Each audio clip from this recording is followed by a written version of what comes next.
નમસ્કાર દર્શક મિત્રો, હું છું એડવોકેટ સોનલ બારિયા।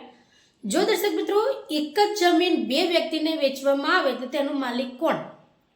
તો દર્શક મિત્રો, જ્યારે તમે કોઈ પણ પ્રકારની ખેતીની જમીન ખરીદો છો ત્યારે તમારે સૌથી પહેલાં એ જમીનનું ટાઇટલ ચેક કરવું પડે કે આ જમીન મારા પહેલાં કોઈને વેચવામાં આવી છે કે નથી આવી।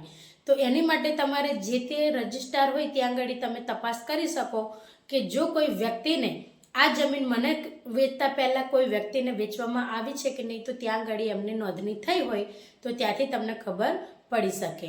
પરંતુ જો કોઈ વ્યક્તિને તમારી પહેલાં જમીન વેચવામાં આવી હોય અને બીજા નંબરે તમને જો જમીન વેચવામાં આવી હોય તો આવા સંજોગોમાં જો તમારા તકરાર ઊભી થાય અને તકરારના આધારે જો તમે કોર્ટની અંદર જાઓ છો તો દર્શક મિત્રો, જો પ્રથમ દ્રષ્ટિએ તો જે વ્યક્તિએ પહેલાં એ જમીન ખરીદી છે એ જ વ્યક્તિ માલિકી ગણાય, ત્યારબાદ બીજી વ્યક્તિની માલિકી હક તેની અંદર આવી શકે। પરંતુ એ બીજી વ્યક્તિ છે એ બીજી વ્યક્તિને જમીનના માલિક ગણાય જ નહીં, કારણ કે જે વ્યક્તિ પ્રથમ ખરીદે છે જે જમીન એનું જો રજિસ્ટર થઈ ગયું હોય અને એની પાસે બધા જ પુરાવા હોય, ઓરિજિનલ ડોક્યુમેન્ટ હોય અને જો એ કોર્ટની અંદર રજૂ કરે છે તો દર્શક મિત્રો એ જે પ્રથમ જે ખરીદનાર વ્યક્તિ છે એ જ એ જમીનના અસલી માલિક ગણાશે। એટલે દર્શક મિત્રો, જમીન ખરીદતા પહેલાં ટાઇટલ ચેક કરવું એ ખૂબ જ આવશ્યક રહે છે। તો આજના માટે આટલું જ।